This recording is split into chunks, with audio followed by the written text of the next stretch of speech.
Welcome back to the channel, you guys, and another video. So if you missed the last video, go check it out. We went over the 335 eating a serpentine belt. That's all the pieces that came out of the motor. We got most of the pieces out of the belt, or out of the pulleys, but there's still a lot in there, so we're gonna have to get that out. But today, we're doing the oil pan gasket on an Xdrive 335. This is a big item. It costs a lot of money to get these replaced. So I'm going to try and put together a good DIY for everybody because there really isn't a good video on it. So we're just going to jump right in. A few things you're going to need to do this. You're going to need an engine support bar. These are like 90 bucks at Harbor Freight. So you can just pick one of those up for pretty cheap. Alright, next thing you're going to need is parts. This is basically everything: front main seal, engine oil pan gasket, belts, pulleys, all that. Axle seals, everything you're going to need. Got all the fluids, front diff fluid, we're gonna change the fluid in that. Full engine oil change, all that stuff. And then we got new motor mounts too. These are from 034 Motorsports. So it looks like a factory mount, but the factory mounts are fluid filled and these are actually poly filled. So they kind of make their own engine mounts, and that's a good alternative to the Rev Shift makes a kit that's pretty good, but they're pretty expensive. They're like almost $400. That's a good option where they cost almost the same as a factory engine mount, so I figured I'd go with those and try them out. But that's kind of all the parts you'll need. I'll go over all, like, more specifically as we replace parts, what we're gonna do, and then in the video description I'll put a list of all the parts. But since yesterday's video, we've taken some stuff off, so just basic stuff. We took the air filters off, charge pipe, intercooler, all that's really accessible when you take the front bumper and the under trays off. So we took out all the easily accessible stuff, all the fender liners, all that stuff's simple, just a few bolts here and there. But first thing we're gonna tackle is trying to get the axles out. So basically we're gonna have to remove all the, not all of them, but most suspension components from the hub, and then we should be able to get the axle out. The big thing you're gonna need is the axle nut size, which the axle nut size is a 36mm 12 point. So you can get these on FCP Euro. I'm pretty sure you can get them anywhere, but those about $9. So that's really the big tool you're gonna need. And then you'll need regular tools, and I'll go over sizes as we do everything. But the first thing we're gonna start with is disconnecting the suspension so we can get the axles pulled and then drop the subframe and get the oil pan out. So let's just get started on that, and I'll show you guys as we go what we're doing.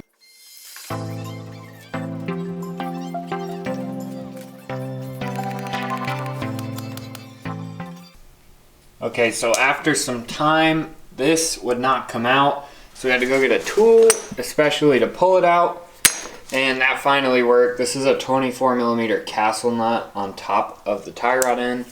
So once you get that out, then we're gonna move on to the axle nut, which is this giant socket right here. It's a 36mm 12 point. So we'll have to get that off, and make sure you bend those tabs out of the way on the nut so you can actually take it off. So we'll get that off, and then we'll pop this side of the CV out.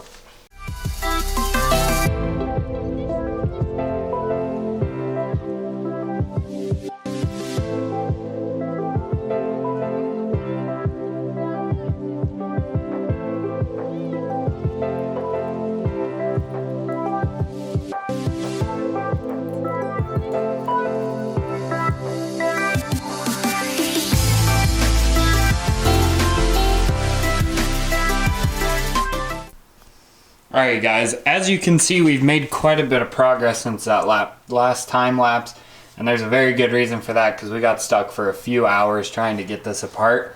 I'm going to go over everything that we did, and hopefully you guys won't have the same issues and mess with it for as long as we did.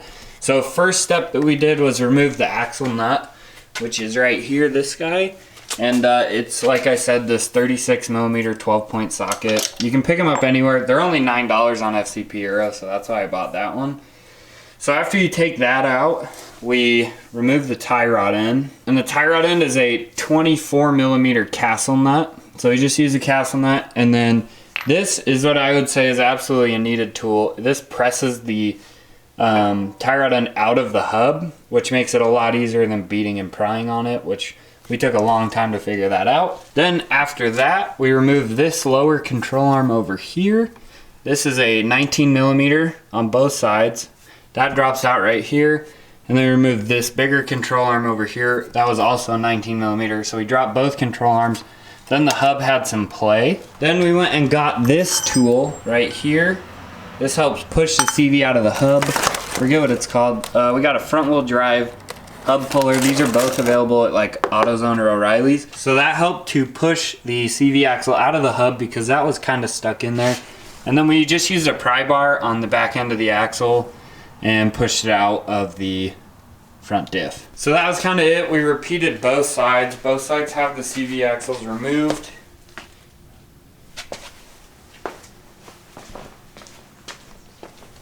And here's both our CV axles. This is the really long one that runs through the oil pan, hence why you have to take it out to get the oil pan off.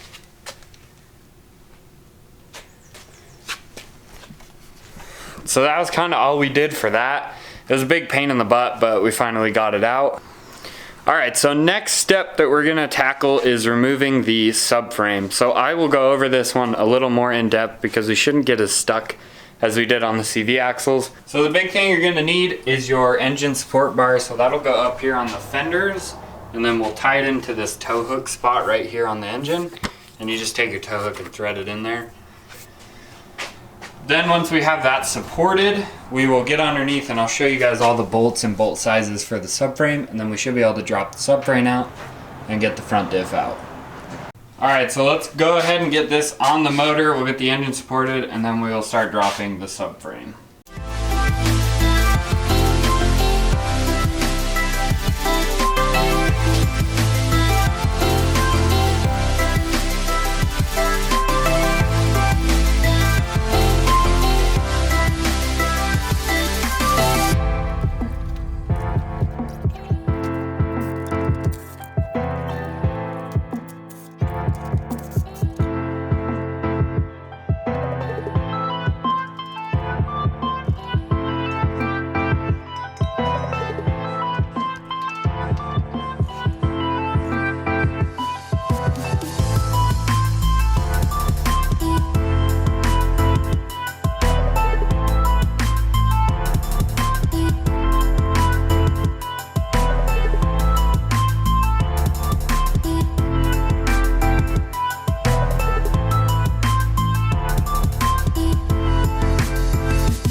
Alright you guys, well as you can see we got the subframe out, but we went a little further than that and we went ahead and dropped the oil pan.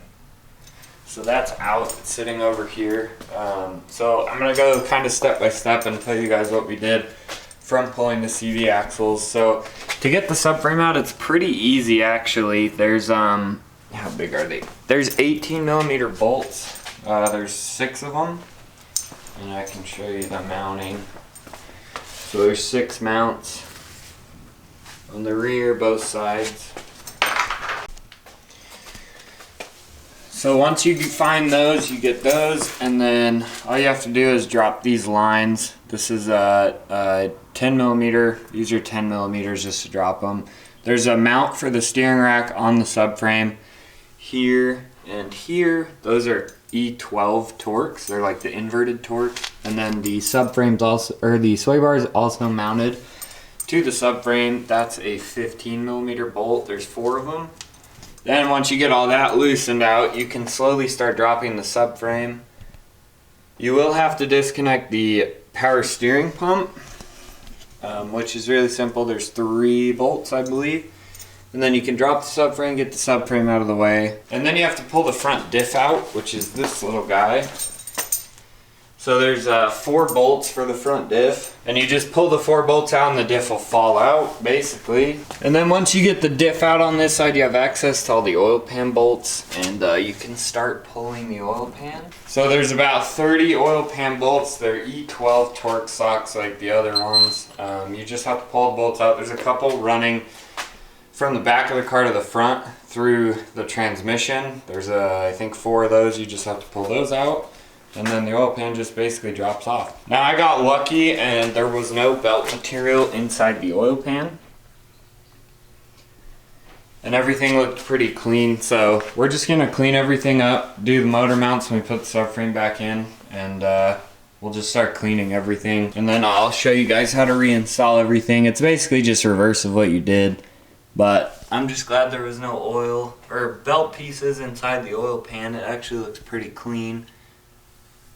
We'll still do the front main seal because that's just good preventive maintenance while we're in there. So we're gonna clean the oil pan and then we'll start getting everything put back together. And make sure you get new oil pan bolts because the ones that are on it are the aluminum stretch bolts and you can't really reuse them or you risk breaking them. Alright guys, we got the oil pan all cleaned up. Got the new gasket waiting to go in, and then we replaced this seal. This is the other side of the differential seal. And then we'll put the other diff seal on the actual differential. So we got all our mating surfaces cleaned up, and it's time to throw the oil pan in.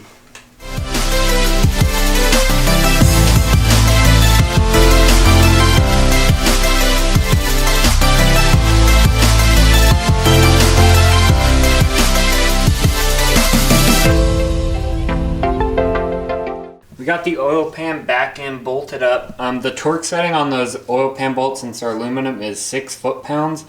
And then for the short one, it's an extra 90-degree turn, and the long ones, it's an extra 180-degree turn. And then the bolts that you pulled out of the bell housing to drop the oil pan, those are reusable. They're steel bolts, so you're gonna need to reuse those. And then we also got the axle seal replaced right there. And then we got the differential installed. We also replaced the seal on that. So we got the diff installed and we got the power steering pump hooked back up, just like you pulled it out, and we just put the drive shaft in as well. So got those hooked up. Now we're gonna start on the front main seal. That's kind of the last thing that we need to do as far as the lower end goes. So there's 6 E12 bolts that hold on that front pulley. You just get those off and then the pulley will come off like that. And then there's one special tool I'd recommend. It's this seal remover kit. It'll just make your life a lot easier. So this is the removal side, and then this is to install the new seal. I would highly recommend getting one of these. I'll put a link in the description with all the other parts for this. It's definitely a good idea to pick one of these up. It'll save you a lot of headache. So let's just get started. We're gonna pull that front main and replace it with a new one.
Alright guys, that's where we're gonna end the video for today. We got the front main seal all in, we got the oil pan in, everything's in there, no leaks hopefully. I guess we'll find out.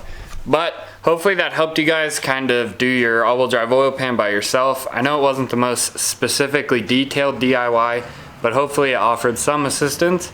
And the main reason we're not putting the car back together is we have some more mods coming while the subframe is out and everything is exposed. So stay tuned for those videos because they're gonna be pretty cool. But anyways, you guys, don't forget to leave a comment. If you have any questions at all, leave a like, and do not forget to subscribe for more content. And I will see you guys on the next one.